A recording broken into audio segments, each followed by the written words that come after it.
terdahulu wajibnya daripada ilmu ilmu yang lain. Nah, jadi ada dalilnya, ada buktinya, yang mengadakan bahwa yang wajib pertama kali yang dilajari oleh seorang manusia adalah tentang ilmu mengenali Allah Ta'ala. Nah, mana dalilnya? Ujar Siddiq, yaitu dari kitab Zubat Abul Abbas Ibn Ruslan rahimahullah ta'ala. Jadi ada kitab fikih. Jadi kitab fikih itu dikarang oleh Ibn Ruslan. Ini Muhammad Satri ini pasti tahu deh. Nah, jadi fikih Zubat ini adalah ilmu fikih. Dia tahu kalau fikih lain, tahu fikih. Fikih itu di dalam ta'rifnya adalah ma'rifatul ahkam syar'iyyah dan allati tariquha al-ijtihad. Arti fikih itu mengenali hukum-hukum Allah yang mana caranya dengan ijtihad. Apa itu ijtihad? Mengorbankan seluruh kemampuan ilmu seseorang untuk mendapatkan satu pengetahuan hukum. Nah, itu disebut dengan fikih di dalam ta'rif usul fikih. Langsung diikut kayak gini lah. Kalau kita pesan, nah, oh itu. Nah, jadi ada satu dalil yang menunjukkan bahwa ilmu yang pertama yang harus kita ketahui adalah pinandu lawan Allah. Jadi ada kitab Zubat. Jadi Zubat itu fikih, isinya ilmu fikih, tapi disusun dengan cara syair. Nah, syair, jadi syair itu kan ada wazannya, ada timbangannya, ada nadanya. Karena biasanya bukuhan santri itu hobi banget bila ilmu itu diulah syair. Makanya kenapa ulama-ulama bahari mengolah ilmu itu bukan hanya sekadar nasar, bukan nasar yang seperti mati lampu itu. Nasar itu secara tulisan biasa ada. Jadi ada ulama yang mengarang ilmu itu dengan wazan, dengan ada timbangan nadanya. Kenapa? Untuk menggemarkan para thalabatul ilm.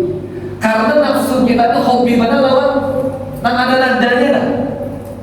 Karena kan tadi di sekolahan itu sebelum masukkan, sebelum gurunya masuk, sebelum belajar, inya bila sudah lonceng berbunyi, inya membaca akidatul Allah. Akidatul dan abda'u bismillahirrahmanirrahim wa birrahim daimil ihsani. Jadi karena kantunya hobi benar, bila ada namanya, ada syairnya, ada wazannya. Kalau bahasa kita ada lagunya tuh tujuannya. Cuma lagunya bagus, ilmunya tentang tauhid. Dan termasuk Zubat ini berfikir dikarang oleh ulama Ibn Ruslan. Kalau untuk melihat di dalam sejarah Zubat ini, masya Allah. Jadi sang pengarang kitab Zubat waktu itunya Sidin mengarang Zubat ini. Jadi Zubat itu kurang lebih ilmu fikih yang disusun dengan menggunakan wazan disebut dengan syair, dan kurang lebih berjumlah 1000 lebih bait syair. 1000 lebih baitnya. Dan itu di kalangan santri dihafali. Nah 1000 itu 1000 bait Ibn Ruslan. Jadi Sidin ini mengarang kitab ini tentang musannif Zubat mengarang kitab itu di kapal aja. Jadi pahadangan hendak menuju satu tempat, Sidin menulis buku di kapal di atas perjalanan. Tulis buku ini dimulai dengan alhamdulillah, bismillah, salawat. Tuntunglah 1000 bait lebih kurang lebih. Sudah tuntung disusun Sidin. Yang orang bahari itu dites kitabnya ikhlas ada, dites orang bahari. Jadi ujar pengarangnya, ya Allah ya Rabb, ulun ujar Ibn Ruslan tuntung menyusun deh. Jadi belum dibacakan ke orang, belum disebarkan ke orang lain, dicoba dulu oleh Ibn Ruslan apakah kitab ini disusun ikhlas karena Allah. Jadi ujar Ibn Ruslan, ya Allah, ulun sudah tuntung mengarang fikih ini. Maka ulun di sini mau ucap bila seandainya ulun mengarang fikih ini ikhlas karena mengharap pian, maka jangan hancurkan kitab ini sampai kiamat. Kenapa? Karena sidin tuntung mengarang kahiga kapal, bapak kahiga kapal malah buku kelautan. Bila kada ikhlas, biar hancur pada bapak. Tapi bila ikhlas karena Allah, jangan dihancurkan di tengah lautan. Kakak orang melihat nih, bapak jadi binuskan. Oh jadi binuskan hendak kubuang kalau jangan. Kan saya mana kan? Hanya disusun 1000 lebih bait syair. Maka kalau syair itu disusun dari sembarangan, ada tangga nadanya. Ya kamu jangan pian uang. Ini ilmu luar biasa. Jadi dia meneruskan, ulun hendak tahu, ulun mengarang zubat ini ikhlas hendak. Kayak itu, kalau apa boleh buat ngarang pian dan mengarang, pian dan menyusun, Allah boleh, silahkan. Dianggaplah oleh bin Ruslan itu kitab di laut. Di mana itu? Kira menurut akal kita, kertas ini mau dianggap di baju jangankan sehari 2 hari, sejam 2 jam dikira apa nih? Hancur kan? Ya kan? Dikira iwak makanan lah, dimakan oleh hiu lah macam-macam. Ya kalau kan? Nah, ternyata masya Allah, nalar ulama bahari ikhlas karena Allah Taala. Diantar sidin di baju. Rupanya jalan Imam bin Ruslan melewati perjalanan sampai tujuan. Jadi ternyata nak disusun sidin ini bukannya nak 1000 bait lebih mikirnya berjalan. Ada yang jalan. Nah, berjalan sampai ke tabing. Tabing itu apa ya? Sampai ke daratan, sampai ke pinggir pesisir pantai. Ada nelayan. Nelayan itu gawian ada nanti hingga pantai aja apa nih menimbai apa nih? Nah ya, menimbai lunta. Apa sih kita lunta kan? Timba ya kayak orang-orang nelayan itu kan pada umumnya kan menimbai lunta di higa aja dan kata-kata apa? Di higa kata-kata kan menimba lunta kata-kata lebih tinggi timbai. Timba ditimbai oleh nelayan nih, ditarik pindah barat tanah, ditarik, dikira iwak nih. Sekali ke buku, nah ijar nelayan, buku apa nih? Imbah diambil, dibukanya oleh nelayan, nah bahasa Arab. Jadi ijar nelayan, apa ini? Cuma tahu dulu tulisannya bahasa Arab, nelayan kan paham. Maka datang nelayan itu ke guru nanti kampung itu. Datang ya, guru, ulun tadi meluntak, dapat iwak kayu guru, kada. Dapat nih buku kitab ulun kan bisa baca boleh. Anu apa nih bacaannya nih? Jadi diserahkanlah ke guru dan ahlinya, ahli dibaca sedikit mulai bait pertama sampai bait kedua sampai ke 100 bait sampai tutup. Jar guru apa? Ini kitab masya Allah luar biasa isinya. Padahal nak membaca ini kan tahu nak mengarang ini siapa? Kitab itu dapat oleh nelayan dan hingga pantai. Kami cari umat. Udah guru ini kitab luar biasa fikih dikatakan oleh ulama besar nih. Kadang-kadang sembarangan fikih sehebat ini. Lalu ujar guru kumpulkan masyarakat. Kita belajar ilmu ini. Sampailah tersebar sampai ke kita.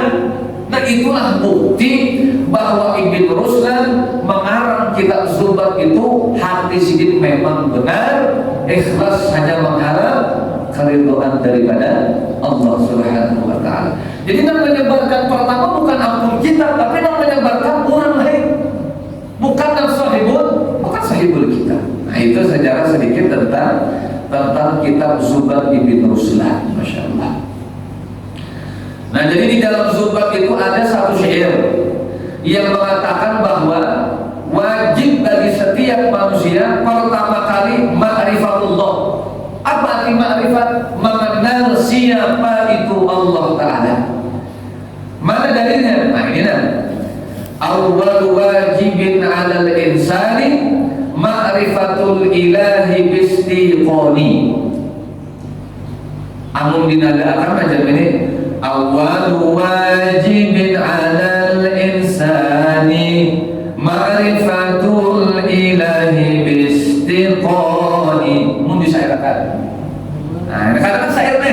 atau awwalu wajibin 'alal insani ma'rifatul ilahi bistiqani.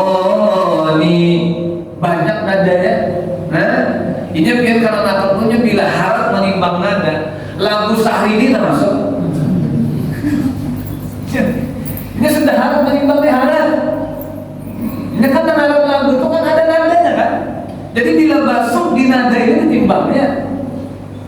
Ulun ingat bahari ada ingat ada lagu itu bahari nang oi adik bajilbab biru ada orang hari lagunya deh dirasuk karena makan di abad bis dan memang masuk.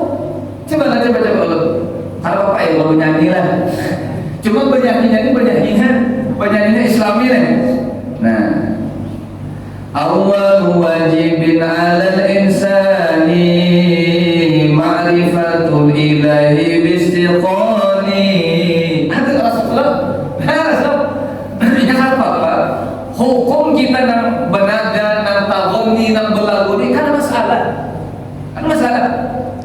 Tergantung apa yang dia ucapkan. Kayak bepender juga. Bepender itu kan ada hukumnya. Nang ada hukumnya tuh isinya tuh kan. Bila isinya bagus benderan itu. Bila isinya kan bagus, maka haram benderan itu. Nah, sama kayak nada keluar di untung kita. Bila kita bernyanyi, berlagu, berlagu ada syair di untung kita, tapi nang keluar assalamu alaika zainal anbi. Kan berlagu tuh. Tapi nang keluar assalamu alaik memuji Nabi Muhammad. Masa boleh? Pian azannya berlagu kan? Berlagu. Coba kan berlagu-laguan. Allahu Akbar, Allahu Akbar, Allahu Akbar, Allahu Akbar. Siapa nak ajar tu kita? Aneh-anehnya. Pian yang di tanah haram aja di Mekah di Madinah berlagu kan ada? Berlagu. Indonesia hapus kita. Bahkan Indonesia ini haram halal. Di Mekah di Madinah itu kan paling hijazi kan? Nadanya kan? Mau di Indonesia ya Allah, saking beragamnya lagu Jawa termasuk. Indonesia pian macam-macam di Indonesia nih. Pian bisa menemukanlah ada ulama nang luar Indonesia nang luar negeri. Ada kalau ulama nang bopender lawan sama. Kan bakal ada di Indonesia ada orang bopender lawan sama. Macam-macam Indonesia kan. Bukan lawan jin ada juga, bukan lawan malaikat ada juga. Tapi kita wajib yakin aja malaikat itu ada, jin itu ada, ya Allah. Karena beda kita itu sebenarnya ada. Bahkan kalau baca di dalam tafsir Jalalain lah, Al-Imam Jalaluddin As-Suyuti dengan Al-Imam Jalaluddin Al-Mahalli, Unjar Sidin apa? Sidin melihat di Quran itu, yang pertama kali dah bumi itu dihuni bukan oleh manusia. Mungkin kita kan menyangka bumi itu pertama kali dihuni oleh Nabi Adam. Ternyata ada. Bumi itu sudah ada penghuni jauh sebelum ada Nabi Adam alaihissalam.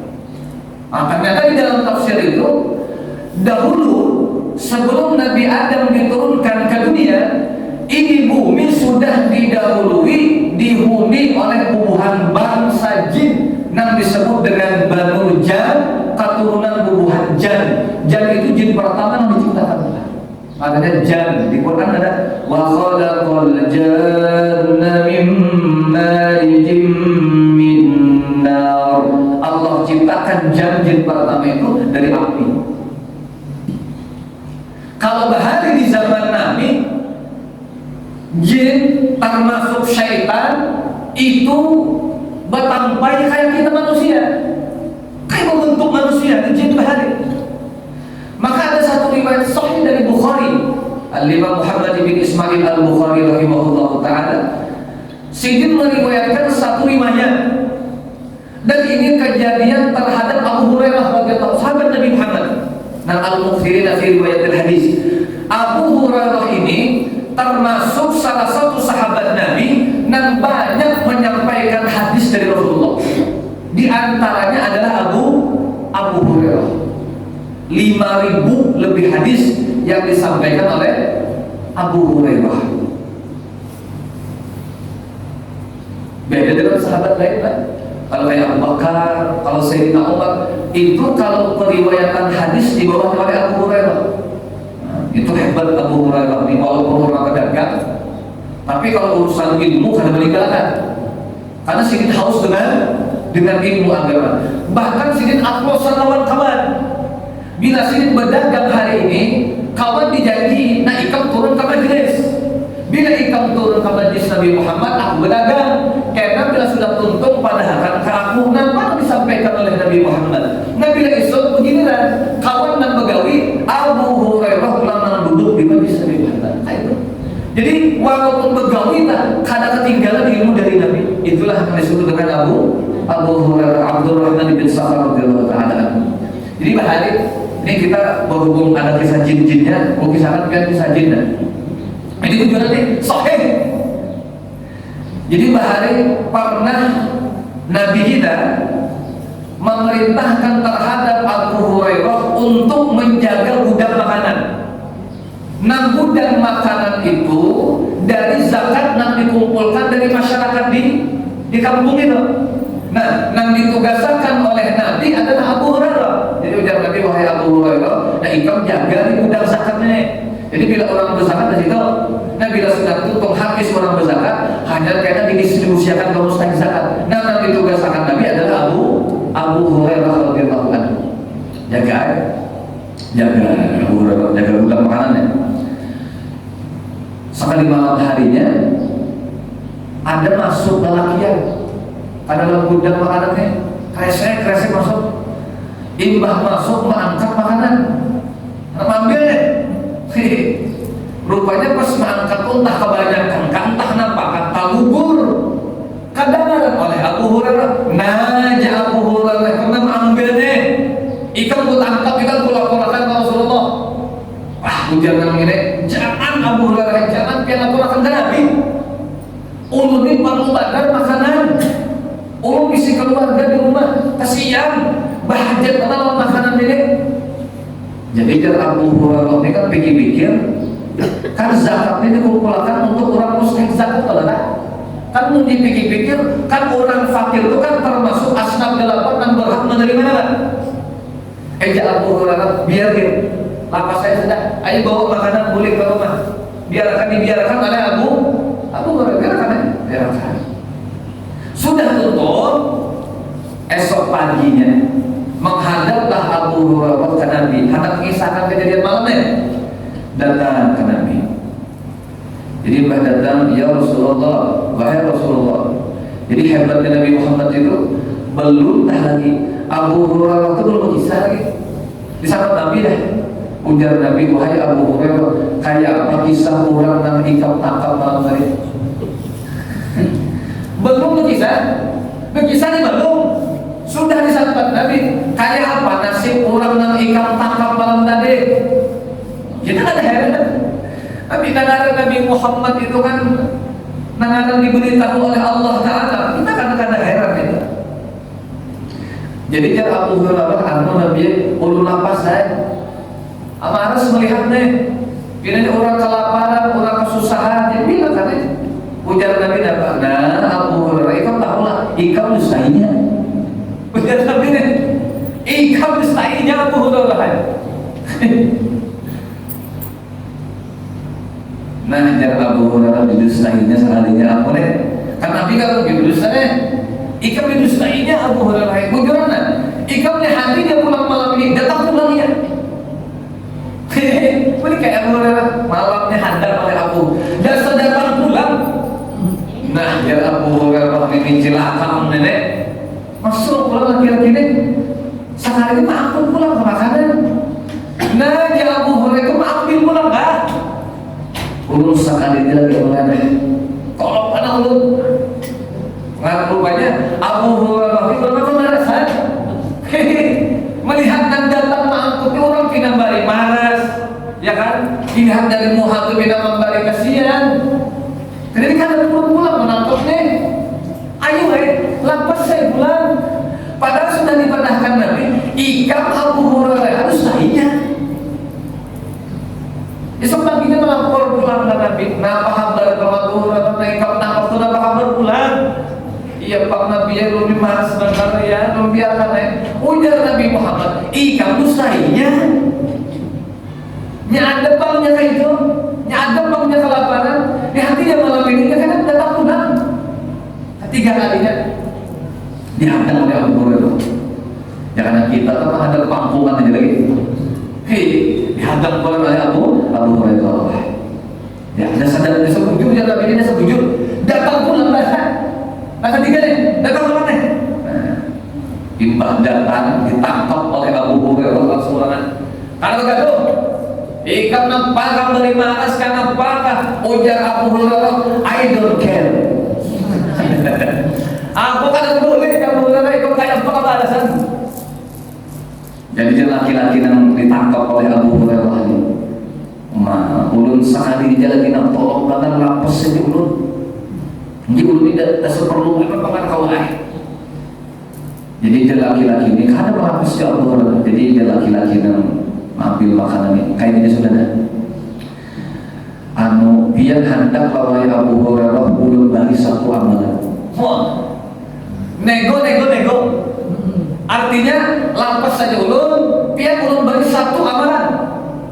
Namun Abu Hurairah ini orangnya haus dengan ilmu, haus dengan amalan. Bicara Abu Hurairah, kenapa gitu? Nama gitu.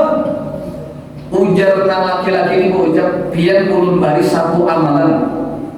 Nah apabila pian amalkan ini amalan sebelum kuring, ini pian dia bila hendak kuring nih, baca amalan ini nah, pian sampai subuh sampai bangun kuring, kada bakal diganggu oleh syaitan lagi.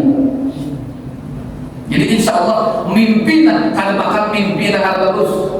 Insya Allah nah, kada insya Allah pasti kita bisa. Wah, Abu Hurairah kita patut bang nih. Jadi dia Abu Hurairah apa amalannya? Nah, kan maksudnya nak masuk menjadi lagi ini ya kan? Nah, amalannya wahai Abu Hurairah kata nanti, pian sebelum guring, pian jangan guring dulu, kecuali pian membaca ayatul kursi sampai tutup. Masih hafal bacaan?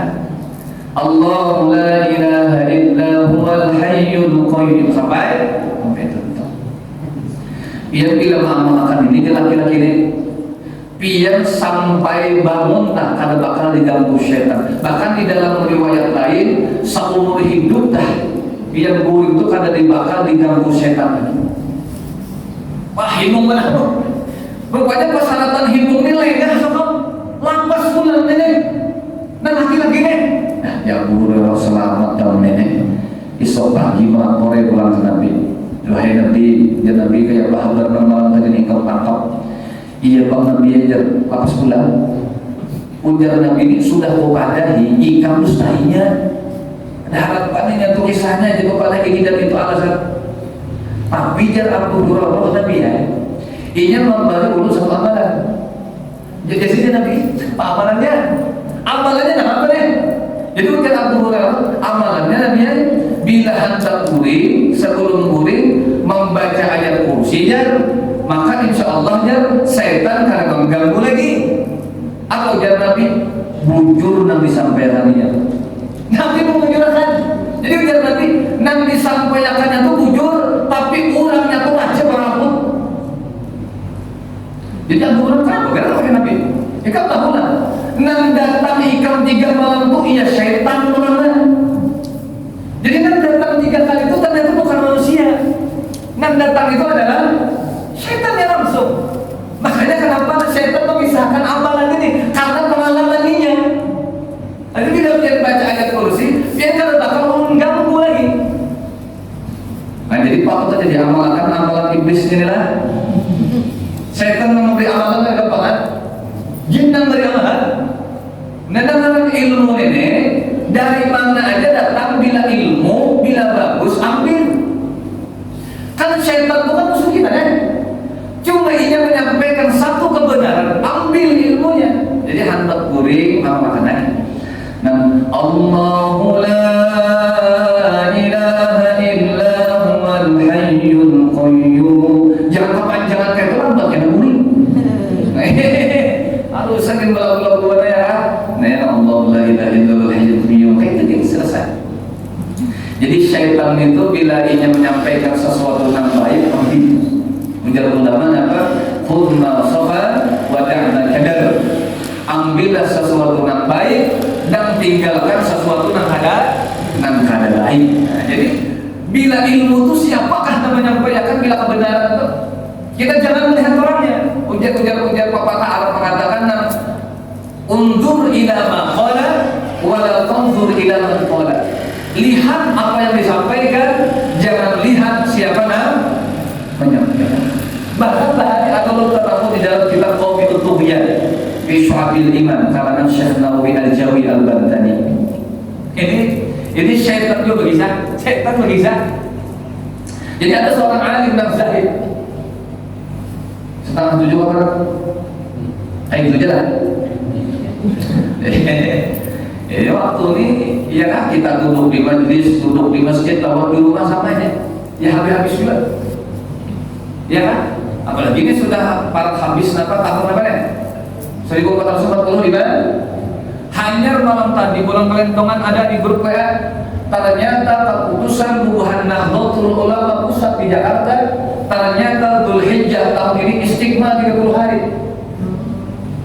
Istiqma kan 30. Berarti hari ini masih bulan bahasa pulang minum susu.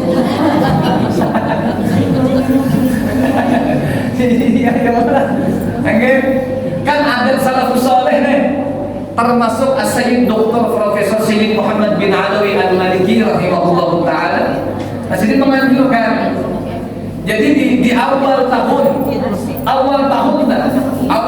Hijriyah, tahun Hijriyah kan, dianjurkan waktunya mulai maghrib sebelum subuh tanggal 1 Muharram. Kita kan mengiranya hari ini sudah masuk mana? 1 Muharram, karena kita mengira semalam terakhir sudah ada. Ternyata keluar keputusan dari bubuhan Nahdlatul Ulama. Ingat, kembali Nahdlatul Ulama, Bang. Ya kan bisa beda-beda. Jadi Nahdlatul Ulama pusat di Jakarta mengeluarkan selebaran bahwa Dzulhijjah tahun ini istiqmal digenapkan 30 hari. Berarti hari ini masih 30 Dzulhijjah. Berarti malam ini kan mulai masuk tahun baru Hijriah 1446 Hijriah. Bahkan apa? Iya minum susu sudah seorang orang dulu kan kita. Makanya karena apa juga? Karena jalur ulama kenapa awal tahun itu diawali dengan minum susu, cuma dikatakan susunya yang putih. Lah, nang coklat jangan. Apalagi bercampur habang, hijau jangan. Jadi harus murni banyu susu putih. Bagaimana makan mereka bergaduh? Nah, jadi ujar Sayyid Muhammad bin Alawi Al-Maliki dianjurkan jasidin dan awal tahun di malam awal tahun pasal Muharram itu meminum susu yang putih. Baca doanya. Apa doa yang dibaca? Allahumma apa? Barik lana fihi wa zidna minhu. Ulang lagi lah. Allahumma barik lana fihi wa zidna minhu. Sekali lagi nah. 3 kali dapat piring. Allahumma barik lana fihi wa zidna minhu. Hanya minum. Ya Allah, berkahilah ini susu dan tambahlah keberkahan di dalam susu yang diminum. Karena susu ini termasuk minuman yang disunahkan untuk diminum. Karena Nabi hobi minum susu. Dan kenapa harus susu yang putih? Ujar ulama tafaulan, mengambil harapan dari yang kita lakukan. Kenapa putih? Agar tahun baru selalu putih. Mudah-mudahan jangan hilang jangan ada noda di dalamnya. Nah makanya nanti dianjurkan susunan putih. Makanya hari ini bajukin putih nah. Ternyata dan hari ini masih 30 dolar. Bahkan apa? Karena malam esok kayak gitu dah. Kita mau kita membuat keputusan Nahdlatul Ulama, berarti malam esok mulai masuk 1 tanggal Muharram tahun baru 1446 Hijriah. Coba. Itu khilafiyah. Maka sekolah sudah mau libur. Hari ini libur karena tanggal 1 apa? Muharram. Sekarang ada jadi. Kira dia berkatakan 2 hari barene. Imuman, apa kuman santri ini? Tambahin deh buat santri lagi parahnya. Kayak bakas kepala kita menanggapinya. Cuma hasil, ada apa lah? Sudah mengamalkan malam tadi kata bapak. Memang melihat orang kebanyakan orang beda mengumpat ibu bahan Nahdlatul Ulama misalnya mengumpat kepada tanggal satunya hari esok. Berarti malam ini pulang kita maghrib kalau habis isya kemarin sebelum subuh minum apa? Baru susu. Kadang-kadang kali kita bukan langsung di warung beda aja kalau sesudah langsung minum. Nah kalau salah mengolah lagi kan. Atau sudah di rumahnya di pagar apa aja. Di rumah punya aja maksudnya. Nah di rumah itu bisa diantar. Macam itu dah. Nah jadi ilmu itu di mana aja bila kebenaran kita ambil ilmunya. Nah kemudian lagi dapat artinya ujar Ibn Ruslan yang permulaan wajib atas manusia itu adalah mengenal Allah Subhanahu wa Ta'ala dengan yakin. Nah, jadi pertama kali Nabi diwajibkan kepada manusia, baik kanak-kanak, orang tua, siapapun manusia, yang pertama kali diwajibkan itu adalah ma'rifatullah, mengenal Allah dengan yakin. Hatta dengan secara jumlah aja kanak-kanak kita. Siapa Tuhan kita? Allah Ta'ala. Jadi wajib kita kenalkan siapa Tuhan kita, siapa Nabi kita, apa kitab kita, ya kan? Nah itu sudah wajib diajarkan lewat kanak-kanak. Karena yang pertama kali diwajibkan itu adalah mengenal Allah Subhanahu wa Ta'ala.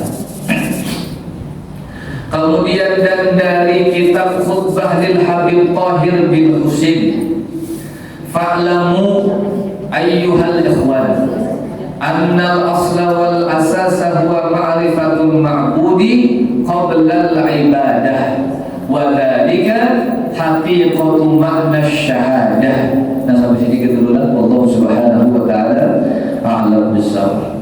Mudah-mudahan ada berkah dan manfaat yang bisa kita seberkahan, dan mudah-mudahan dengan keberkahan kita duduk di rumahnya Allah Ta'ala di majlis ilmu. Allah ampuni segala dosa dan kekhilafan kita. Allah ampuni segala dosa kedua orang tua kita, dosa seluruh keluarga kita, anak zuriyah bini kita, dan mudah-mudahan Allah permudah segala urusan kita. Allah kabulkan segala hajat kita dunia wal akhirah, dan mudah-mudahan yang sakit di antara kita, mudah-mudahan Allah penyakit, Allah angkatkan penyakitnya zahir dan batin. Allah panjangkan umur dalam keadaan sehat afiat, dalam keadaan taat ibadah kepada Allah, dan mudah-mudahan kita semua sekeluarga tidak dimatikan oleh Allah Subhanahu wa Ta'ala sebelum kita menginjakkan tanah kaki kita ke tanah suci haram ke Makkah dan ke Madinah untuk melakukan ibadah haji dan umrah dan ziarah makam Nabi kita Nabi besar Muhammad sallallahu alaihi wasallam. Amin ya rabbal alamin. Kita minta tahlil sedikit mengilimi Syekhul Imam Musnidud Dunya Al-Arif Billah Syekh Muhammad Yasin bin Isa Al-Fadani, atau yang sering dikenal dengan Syekh Yasin Al-Fadani. Kenapa? Karena Syekh Yasin ini termasuk ulama yang terdarah Indonesia, yang berdiam di Makkah Al-Mukarramah, bahkan jadi guru besar di Makkah. Nah, jadi sambil dia berbagi nasi, ulun sambil mengisahkan sedikit, sambil menentukan ini. Jadi saya kita sedikit jelas, kita asal ada, mudah kita dapat berkah sedikit. Jadi saya Yasin ini ulama yang kebetulan meninggal di akhir-akhir bulan Dzulhijjah. Nah jadi pas benar. Nah jadi makanya di antara kaum muslimin, khususnya di Banjar ini, ada di antara ulama-ulama itu yang mengatakan haul Syekh Yasin. Nah kenapa? Karena Syekh Yasin ini berasal dari Indonesia, karena orang tua Syekh berasal dari Al-Minangkawi, dari Padang.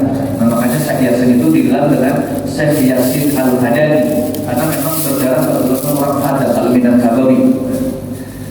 Jadi memang ulama-ulama Indonesia itu banyak benar jadi ulama-ulama besar di tanah haram. Jadi Sidin itu dilahirkan kurang lebih tahun 1915 Miladiyah dan meninggalnya 1990 Miladiyah. Jadi kurang lebih umur Syekh Yasin itu 75 tahun. Nah, jadi Sidin lahir pun di Mekah.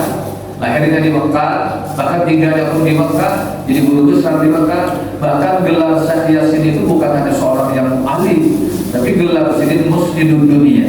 Arti Musnidud Dunia, ulama yang paling banyak memegang sanad hadis seluruh dunia.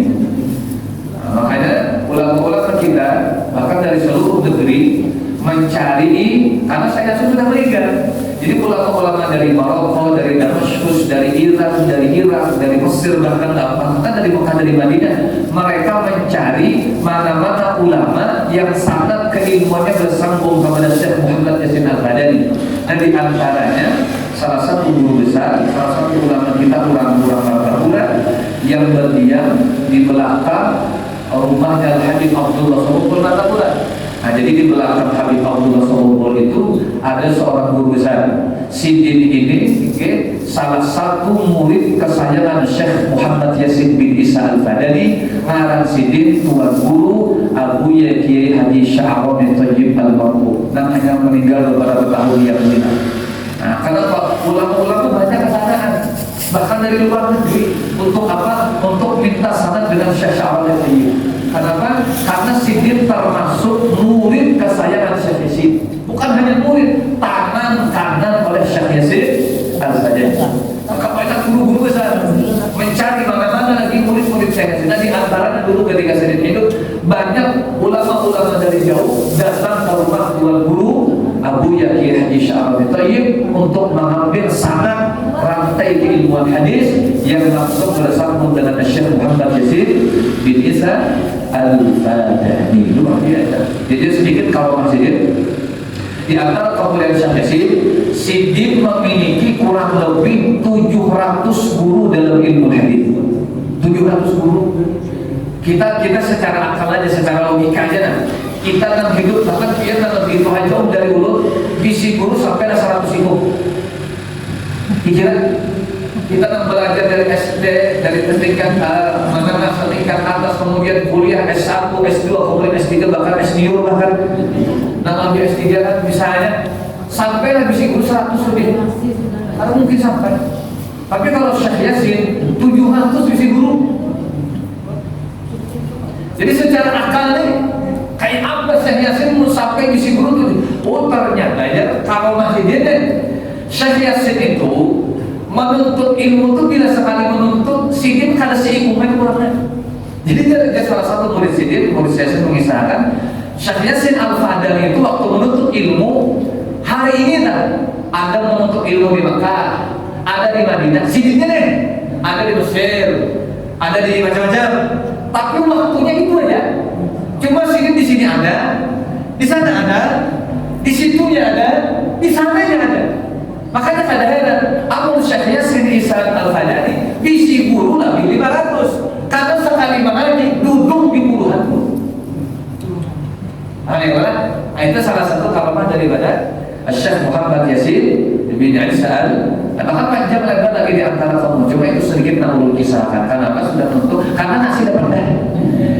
Nah, dari situ dulu lah untuk menarik berkatnya kita berada. Kemudian kita dapat keberkahan Syekh Muhammad Yasin bin Isa Al-Fadani. Sedikit kita Bismillahirrahmanirrahim. Nahu la ilaha illallah, la ilaha illallah, la ilaha illallah, la ilaha illallah, la ilaha illallah, la ilaha illallah, la ilaha illallah, la ilaha illallah, la ilaha illallah, la ilaha illallah, la ilaha illallah, la ilaha illallah, la ilaha illallah, sayyidina Muhammadur Rasulullah. Allahumma salli ala sayyidina Muhammad, Allahumma salli alaihi wa sallim. Allahumma salli ala sayyidina Muhammad, ya Rabbi salli alaihi wa sallim. Subhanallah bihamdihi, subhanallah bihamdihi, subhanallah bihamdihi, subhanallah bihamdihi, subhanallah